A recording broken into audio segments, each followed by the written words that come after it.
इंशाल्लाह यहाँ से जो पहले भी ताउन होता है आप लोगों के साथ भी ऐसे। बहुत शुक्रिया मोहम्मद साहब। बिस्मिल्लाहिर्रहमानिर्रहीम। मुग़ल शफीक साहब जिनसे हमारा बड़ा दरीना ताल्लुक़ है, नज़रियाती या सियासी इख्तिलाफ अपनी जगह पर, लेकिन हमेशा मुग़ल साहब ने हमें बड़ी इज़्ज़त और एहतराम बख्शा।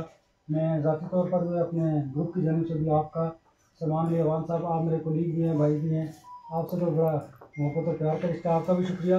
और बिल्कुल ये बात दुरुस्त है कि बोल ने हमेशा जर्नलिस्ट पैनल को तक़वियत बख्शी और इसी वजह से आप लोगों का ये जो सजेशन है बड़ी फ्रूटफुल है। और बिल्कुल आपकी बात दुरुस्त है। मैं चूँकि आपको बताऊँ कि अखबारात के हवाले से मुग़िज़ भाई, आप अखबार को जानते हैं, सारी ज़िंदगी आपने बशर की गुजार दी वहाँ पे।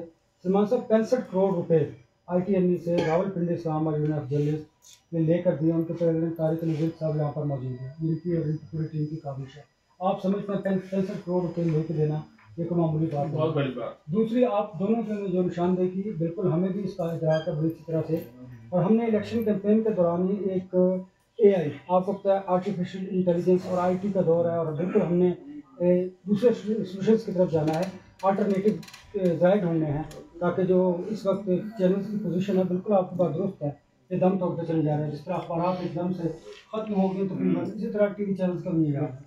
अब हमने इंफॉर्मेशन टेक्नोलॉजी, AI और इन ज़राए की तरफ जाना है। कैंपेन के दौरान हमने बहुत जो प्रोफेशनल्स AI के लोग थे, जिन्हें बड़ा अबूर है AI के, ज़ाहिर है IT के, हमने उस कंपनी से बात की और हमने कहा कि जब ये हमारा इलेक्शन हो जाएगा रमज़ान के बाद, ईद के बाद, फिर हम आपके साथ बैठेंगे और हम चाहते हैं कि हमारे जितने भी जर्नलिस्ट हैं, आप उन्हें AI की तरबियत दीजिए, IT के बारे में